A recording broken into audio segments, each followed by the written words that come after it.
What's up guys, welcome back to the shop. Today's video we're going to be talking about bluing. Now there are a lot of videos out there on bluing, and so I'm going to get right to the point. This video is going to be a little bit different in that we're talking about machine parts. Most of the videos out there are talking about gun bluing and doing small parts.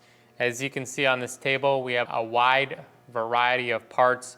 Most of them are larger and a decent amount of them are turned. So we're going to be talking about the techniques I use to go ahead and do bluing and why you may or may not want to blue something. Before we jump into the bluing, there are a few things I want to talk about to kind of set the stage for what we're doing here and why we're doing it. The first thing is that bluing is great, but there are some drawbacks. And the main drawback is it's really hard to get perfectly, at least in my experience. So I've done bluing many times, and I've had varying levels of results. A lot of those results are varied depending on the preparation, that is true, but also sometimes you can have a perfectly prepped part with a perfect surface finish and get an inconsistent result. So I think it's important to understand that as a possibility if you're going to go down the road of doing bluing. The other thing we need to discuss is the different options for darkening steel. So in this video we're going to be talking about cold bluing specifically, but there are a couple other options, and there are other reasons why you want to may use cold blue versus those options or not use cold blue. So the first is obviously cold blue, which we're going to touch on a little bit more. We have hot bluing, nitrate coating, black oxide coating, paint, and then raw steel. Now there's a bunch of other options that I'm not going to touch on. Those are just some of the most common ones that I could think of that would be applicable in a situation like this. So the first one is cold bluing. That's what this video is concerning. Now the benefit of cold bluing is it is pretty cheap. It's fast to apply and dry, and it's relatively simple. You don't need a lot of tooling to get it done. It can be done in your home shop or small business without a special setup. Now the con is it's not the most durable, but it can easily be touched up, so just be aware of that. Now for hot bluing, it's very similar to cold blue. The only difference is it's applied hot, and the benefit of that is it has a higher strength because the hot blue gets down into the molecules of the steel because the steel is heated. But the con of hot blue is that it's more difficult to do in your home shop. Usually there's a special setup for it, but the biggest disadvantage is when you have parts that are machined or parts that are delicate, the heat can mess with the heat treat or make the part move. So the next one I want to touch on is nitrate coating. Nitrate coating would be probably my preferred coating. It's the most durable, it probably looks the best, has a really nice dark black color, but it's also the least accessible, or at least equally as accessible as black oxide. Nitrate coating is not something you're going to do in your home shop or small business. It's probably something that you're going to get sent out, and that's going to cost time and money, but it is extremely durable and it looks great. Black oxide is very similar. It's probably not as nice looking as nitrate coating and not as durable, but it is what is on many fasteners like this one right here. It just keeps it from rusting. It's a little bit cheaper than nitrate coating and has a nice black finish. Sometimes you see it a lot on bolts and it has more of a matte finish. And then of course we have paint. That is a real option for darkening metal. Paint works many times. A lot of things are painted, and you can paint this kind of stuff black and it will look good. I've done it before, but the main drawback is that paint builds up the surface. So if you have anything that is a sliding fit or a tight fit, that isn't going to work. And then paint also just has a different look. A lot of these other options allow the original surface finish to be seen through the steel, but paint covers that up. And so if you're going for a more natural look, paint is not where you want to be. And then the last one is raw steel. I know it seems obvious, but that's what we have here, and it is a completely viable option. The raw steel looks great. There's no issues with sizing, obviously. The main drawback is that it has no rust prevention. So if you live where it's very humid, probably not even an option. but the reality is if you look around a machine shop, a lot of items are raw steel. So it is a thing that people do, and it does work really well. You just have to stay on top of oiling it. And there are certain items that are worse for bluing. Here's a shot of 2 items that are on the table that we are not going to blue, and the reason why is different for each of them. The first part that we made over on the lathe is heat treated, and the Rockwell is 50 plus, if I remember correctly. So steel that is really hard doesn't take bluing very well. So even though I would love to blue this part, I'm not even going to attempt it. I find that with a hard steel, it just kind of sits on the surface and doesn't really penetrate. And if you have an inconsistent result with lower hardness, it's even worse with this harder stuff. This other part, we're not bluing, and I'm not going to touch it because it's actually really oily. It has a lot of valleys in it. You know, the inside is very intricate and the outside is very intricate. Steel-wise, it would be a perfect candidate for bluing. The surface finish is good, everything is clean, but the problem with this is if we run into an issue, let's say down in these grooves, where we decide we're not getting a great result, this part would be a disaster to try to repolish up. And that's something to keep in mind when you're bluing, right? A part like this, if we mess it up, it's going to be pretty easy to take it over to the lathe and polish it down and start over. And that's good to keep in mind, especially with this. If we made an issue, you know, obviously the surface finish is right off the lathe, so we wouldn't be able to replicate that, but we would be able to scuff it up and restart. Whereas with something like this, if it's really blotchy down in this area, it's going to be very difficult to go in there and redo it. So you kind of got one shot.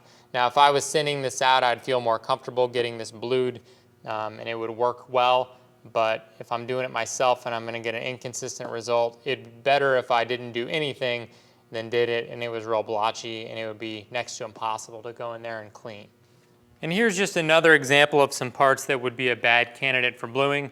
I know this is very obvious, but just wanted to touch on this because it is important, right? Obviously, this painted stuff, you know you're not going to blue. But even some stuff like this where you got different textures and stuff like that, you certainly could blue a pin like this once you clean up the paint and stuff, but your results really are not going to be as good as if you had something that was a lot more consistent finish-wise. So whether it's a shaft, whether it's something that's flat like this, getting all the rust removed is obvious. That does need to be done. But in addition to that, the actual level of surface finish has a direct impact on the quality of bluing. So there's many different ways you can prepare that surface, and I'm not going to get into that. But just as an example, you can use a lathe, you can sand the part, you can sand blast the part, you can polish it with steel wool. Those are just a bunch of different options. But when you're doing a part like this where the surface finish is inconsistent, you can expect an inconsistent result. So just want to point that out. One additional aside to talking about the types of parts that you can blue and the types of steels. These 2 parts here we are going to attempt to blue, and we will see what the result is like. They're cast.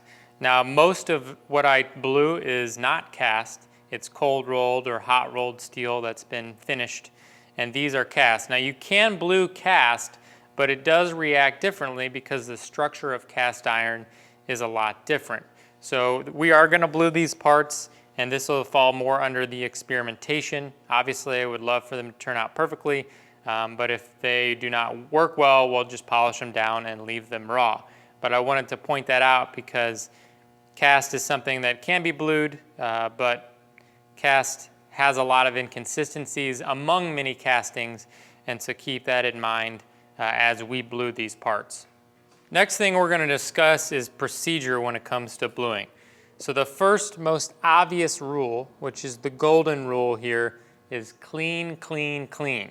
Now you'll notice my hands, they're dirty. That's not going to be acceptable for this. We have gloves, and we're going to make sure that the parts are cleaned.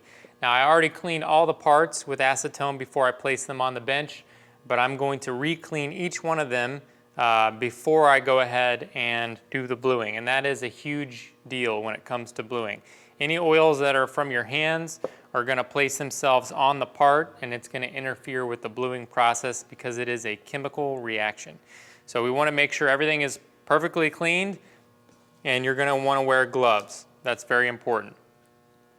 When it comes to applying the bluing, there's many different ways, and a lot of them work, but I'm going to be using cotton balls. Now these cotton balls came out of a sealed bag, and I put them in a clean cup wearing gloves, so not to contaminate them, so we'll be doing that. And then when it comes to actually using the solution, you do not want to apply directly out of the bottle. So think about it like this. When you go ahead and dip your brush in there, or you take your cotton ball and you turn it upside down, what can happen is as you touch the steel, you're bringing impurities back inside the bottle and contaminating the chemical. So the best way to do it is to take this chemical and pour it into a clean container, and then from that container you can get that dirty, and then you always keep the chemical clean. So that's something that you want to keep in mind. Now when it comes to the actual chemical, there are a lot of options available. So in this case, I'm going to be using this super blue, I think it by Birchwood, yep. So it's by Birchwood, and there's many different options. I have another one, Van's Bluing. I don't really like that one. And then I've also used Oxbow Blue. That's another great option. And there's a bunch of different bluing solutions. At the end of the day, most of them are very similar. There are some that do work slightly better than others, but what I would recommend is the Oxbow Blue or the Super Blue. And there's a bunch of other YouTube videos reviewing the different bluing chemicals and their effectiveness, but I do find that the Super Blue gets the darkest, and the Oxbow Blue gets really dark as well, and that would be another one that I'd be willing to use. And then when it comes to polishing, you're going to want to use steel wool. I'm not going to go over that too much. It's pretty obvious. I'm using a fine grade, and you can use the 3-0 or the 3-aught as well, but the 4-aught works the best to give it a nice shine. We got some microfiber towels here that are clean, cup, and then lastly we have some oil. In this case it's cutting fluid. Once you're done with the process, you want to make sure everything is oiled, and we'll go over that when we get there. All right, it's time to start the bluing process. I'm going to show you how I'm doing this so you see. We're going to start by cleaning these the second and final time. Clean gloves, clean towel. You notice that I touched the corner of this with my hand in the last couple shots, so I took one underneath. All right, we're using denatured alcohol. Does it matter? I don't think it does. You can use acetone, lacquer thinner, all kinds of stuff. I've got this part supported up in the air. All right, I'm just going around the perimeter. And then I'm going to move to a clean section and do another one. All right, that part is clean. That's how I'm going to clean each part. So before we blue this part, this is probably the riskiest part because it's a large area. What I'm going to do is I'm going to do a test. So I have two pieces of metal over here, and these metal pieces are a surface finish that is similar to the surface finish of some of the other parts, and I'm going to do a test on these pieces to see how it's going to look before I commit to some of these more difficult parts like the larger one. So we'll just get these cleaned up, and then we will start bluing these two pieces first. All right, so we're ready to start. We're going to start with bluing these two smaller pieces first. I'm just going to move my supplies over here, and we can watch how we do this. So I actually see what looks like a fingerprint on this one, even though we've cleaned it. I'm just going to give it a final wipe down. I'm more concerned with the outside as opposed to the bottom on that one. And then from the inside, I'll grab it. All right, so these pieces are cleaned. So we have our super blue right here. We're going to open it up. We'll see if it has a, yep, it does. All right. Just going to leave it in there. We're going to add some to our cup. That's good. Set that aside. All right, we got our pieces that are cleaned. We have our fluid. We have our clean cotton balls. And we're going to do a test over here. Before I commit to these parts, we're going to try this and see how we look. So we're going to use a cotton ball that's clean. I'm going to let it soak in the fluid. All right, and then we're going to come over to our test piece and apply it in a consistent manner and see how it looks. I don't know if you can tell, but this piece is not that consistent with the finish. And this is why we do this, because it gives us an idea of how these parts may react. All right, that's that piece. Doesn't look too good. I'm going to get a fresh cotton ball for the next piece. Dip it in here, and I'm just going to dab it. One thing I don't like about the cotton balls is they leave like a little bit of a hair on the surface.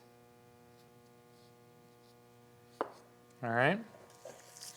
So we'll bring you back and we'll reapply on these and we'll see how we look. All right. Got you zoomed in tighter here to kind of show you the results. So on this piece of metal here, the surface finish was a little rougher and it kind of caught the cotton ball, and I wanted to show that. So we're going to try using a foam brush. Consistency on this is decent, but you can tell that there's a little bit inconsistency there. This part, you can see there's a lot of inconsistency, and this is what I usually expect with cold bluing, which is why I don't really love it. This part was cleaned, and you can see that it took better and worse in certain spots. Now we're going to see if we can improve that by adding subsequent coats, but this is the reality of cold blue, and that is, it's just not perfect. All right, so we're gonna, I know I'm rolling it around on this wood here. We're gonna take it up and we're gonna reapply and see if we can make it any better. Again, these are test pieces, they don't matter. When we go to do the final part, we'll stand it up and we'll make sure it's done in the best case scenario, but I'm just showing you how we're looking. So this part is dry. Now you can buff it before you do each coat with the steel wool, but in this case we're just going to reapply and try to get it darker. And we're going to be using a brush this time, and I'm pulling it from a clean package. So these are clean brushes, and I'm just going to let it soak in here. And the brush seems to do a much better job in terms of coverage. All right, so we're going to let that one sit. We're going to come over here with the brush, and you can see all the junk here from the cotton balls. Cotton balls is what they recommend, and this is why I kind of don't like them. This part looks pretty decent. It does have a variance. Yeah, we're not going to use the cotton ball, and this is why we do a test here.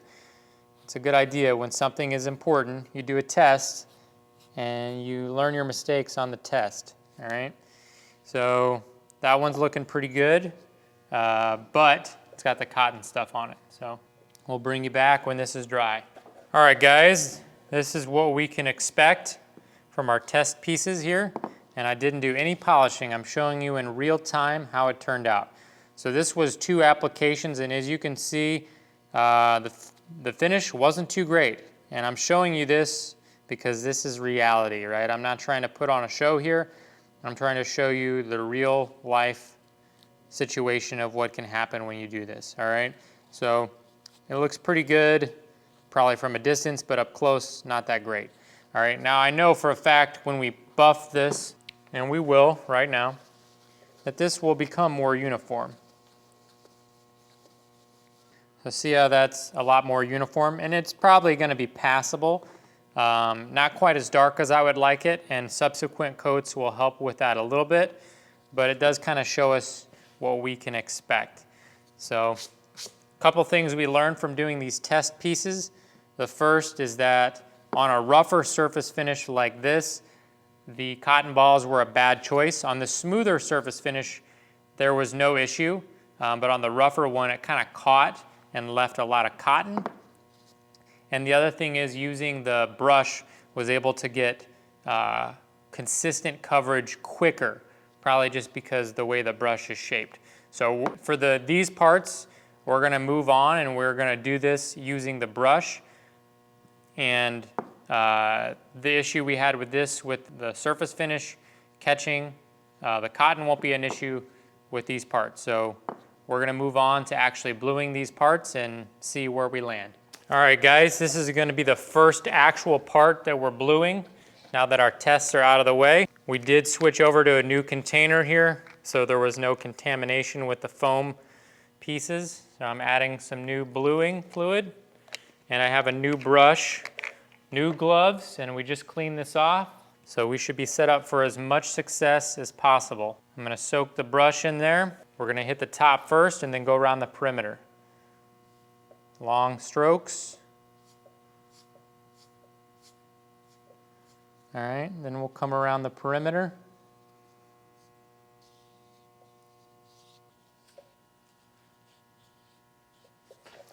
Then we'll do the bottom.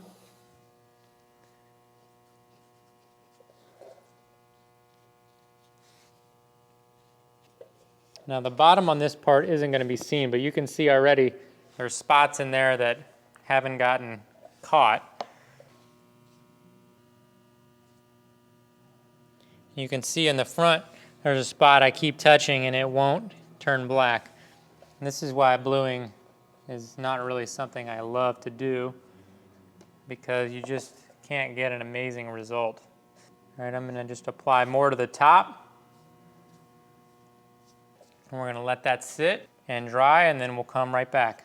We're ready to start bluing the next piece. This one will be interesting because it's cast iron, so we'll see how this reacts a little bit differently. The last piece is still drying, and so far for the first coat, it's somewhat consistent, but it's been on par with our test samples, so I'm interested to see how this piece does. Now this is cold bluing, and cold bluing is designed to be done cold, but warming the part supposedly aids in the penetration of the solution. So we're just gonna warm it, nothing crazy. We're gonna get it up to a temperature where we flash off.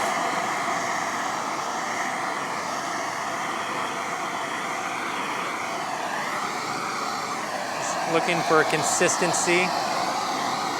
All right. Now we're gonna go ahead and blue the part and see if that made a difference. Wow. That seemed to make a pretty big difference. Seems like it just went right down in there. All right. So we're gonna let that sit, and then we'll come back and do another coat on that.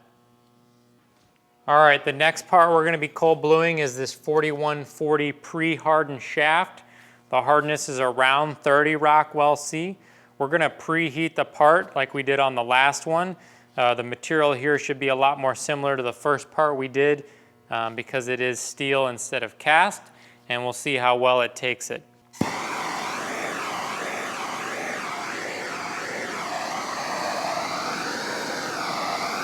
I'm not speeding this up so you can see about how much heat we're applying and about how long it's taking.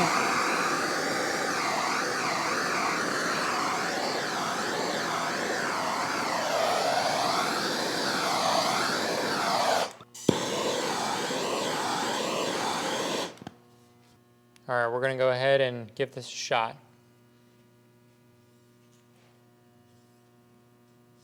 All right, so it just seems like my initial impressions are that the heat really helps with the penetration. All right, guys, I'm not gonna bore you with bluing all those shafts individually. I'm gonna move on to our last item we're bluing, and it's probably gonna be the most challenging item, at least based on my past experience. This is a large item. And the reason why I'm nervous about bluing this item is because with so much surface area, my fear is that we'll have quite a bit of opportunity for blotchiness. Now we're gonna try as many techniques here to minimize that as possible and see what kind of result we're getting. Now I was using the torch on the last two items to go ahead and warm them up, but I do feel like I was seeing a little bit of oxidation on the surface. It turned slightly yellow as it was warming up, and I don't think that's yellow from heat. I think the gas in the torch was reacting with the metal and oxidizing it because it was so raw. So in this case, we're gonna use a heat gun, which hopefully will not add any oxidation or any chemical. We have a new cup and a new brush, and we're gonna start with that and see if we can get as close to perfect of a finish on this as possible. With that being said, we got our heat gun. We're just gonna warm this part up. We're not looking for a super hot part. I'm looking for a part maybe 130 degrees, maybe. So I'm gonna do this for about 2 to 4 minutes based on the size of this part, and I will bring you back when we're ready to start applying. Okay guys, we're back. I spent about 3 minutes warming that up. I'm gonna add some brand new bluing solution to a cup with a new brush. Make sure our brush is fully soaked, and here it goes, nothing.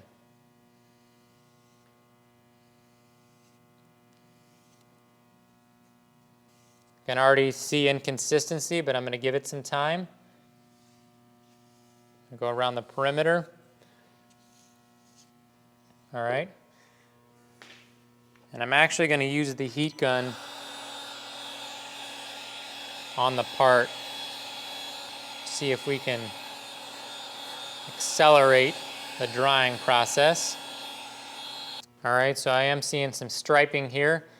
We'll let this sit for 5 or 10 minutes and then we'll come back and we'll see where we're at.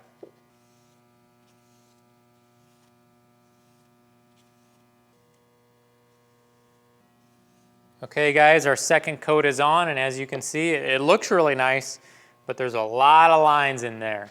So we're gonna see if that will disappear as we buff it. This is kind of what I expected. We'll see how good we can get it. All right, I wanted to show you one more part because it is a little bit more unique with the knurling here. I went ahead and warmed this up with the gun, and I'm gonna show you the technique we're gonna use here is more of a, well, let's paint it up first. And then when we get to the knurling section, we're gonna be using a dabbing method.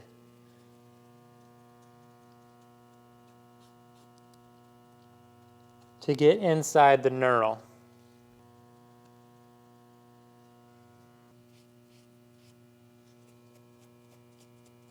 All right, we're gonna let that sit and we'll bring you back once it's done. All right guys, well we're not finished, but I wanted to bring you along halfway through the process. We got 2 solid coats on here and we are buffing it. It's not where I want it to be, but it is gonna get better as we continue on, and I just wanna be transparent about the results we're getting midway through the process. All right guys, let's talk about the results and what we learned. So the last I left you off, we were about halfway through the process, and I put another 2 hours into this just trying to get this stuff dialed in. And the reality is it's not perfect, but it is much improved from where we last left off. So first things first, the way it looks probably from your vantage point, it's nice and black and looks good, and that's true for the most part. The pins worked the best. They took the bluing the best and required the least amount of work. And it's the larger parts that gave me the most amount of issue, and that's kind of what I expected. The cast iron was a little bit more difficult compared to the solid steel, but we were able to get a decent result using a couple techniques. So the first technique that I want to let you know that worked well is kind of unconventional and probably against the rules, but I figured it out on accident. I was having a hard time with inconsistency, specifically in the cast, and what I ended up doing was bluing the part, and while it was still wet, I actually went in with steel wool and buffed the bluing. And what that did is somehow that worked itself into the part and gave a much more consistent finish. That is definitely not recommended by the manufacturer, as you want to let the blue dry and then buff it. But for some odd reason, I accidentally figured out that worked really well. That wasn't necessary on the raw steel parts, but on this big part and this part, as well as these two parts on the end, it actually helped get a more consistent finish. The other thing that's really important to note is I found that getting a consistent base is more important than building up coats. So there's two strategies here. You can actually just keep reapplying coats over and over again, which is kind of against what the instructions say, but it does work, and then buff at the end. Or you can do a coat buff, and both have their place. But I found specifically on the bigger parts, doing a coat and buffing allowed it to create an even surface, and then I could build up smaller even coats as opposed to trying to get it really dark and then go back and make corrections. Because that's the technique I used initially, was to get it really dark, and then I went back and I realized that I had light spots and dark spots. So by doing it in smaller coats, buffing in between, I was able to build up and get a little bit more consistent results. So in terms of the steel selection, these turned out really, really nice. And I think part of that is just the surface finish, and that's kind of what I expected. And then this large plate was probably the worst out of all of these, just because it is a large surface area, and it gives a lot of opportunity for differentiation. And that would be a takeaway if you're going to do this, is when it's a small part but with little surface area, you'll probably have a higher chance of getting a good result, because the more surface area you're trying to cover, the more variables and the more differentiation you're going to get. So with that being said, I hope this kind of commentary towards the end was helpful. I do want to answer a couple other questions. So the first kind of troubleshooting thing that's going to come up when you're doing this is blotchiness, right? That's like the enemy of this whole thing, is blotchiness and inconsistency. And what I have learned that I think will help you guys is it's all about being patient and just continuing to move forward. As a perfectionist, when I see it going on blotchy, it's really disheartening, because you want to get a nice, perfect coat. But you have to keep moving forward, and you have to keep buffing it. And eventually, if you're being patient and you keep reapplying and buffing, you'll get to a result that's a lot better that you would be at if it's blotchy. That's just because as you buff it and as you reapply, it just gets more worked into the surface evenly. So if you're dealing with blotchiness, what I would say is continue working it. You may not get it perfect, but you will get it better as long as you continue to reapply and continue to buff. And hopefully you'll be able to get it to a spot that's acceptable for you. The other issue is, hey, I can't get it dark enough. And there's a couple of things that influence that, and it's kind of similar to the blotchiness. The biggest key there with getting it dark enough is applying enough coats, but also making sure each coat is properly buffed out, so that way you can build the coats evenly and get an even darkness.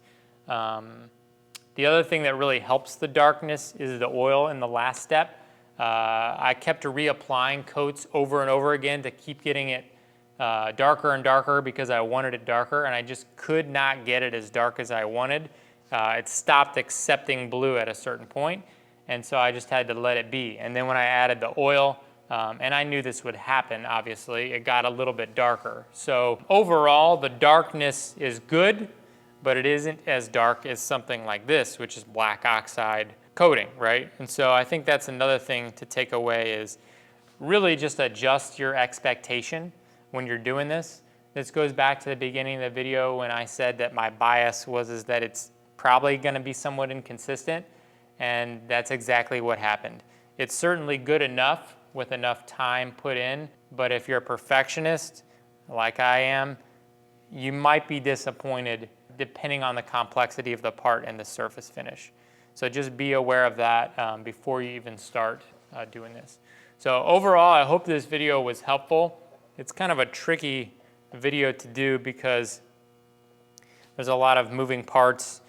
You got to do a lot of off-camera work and then come back. But overall, I think it would be helpful for someone who's doing this to watch and to hopefully provide encouragement as to what is possible. Well, I hope you guys enjoyed the video, both of the successes and failures. And I know I was able to learn from this experiment, and I hope you were too. I know the comments are gonna be going crazy with all the mistakes that I made or different ways to do it, and that's totally fine. There are a bunch of ways to do this. So I hope you found this helpful, and we'll see you in the next one.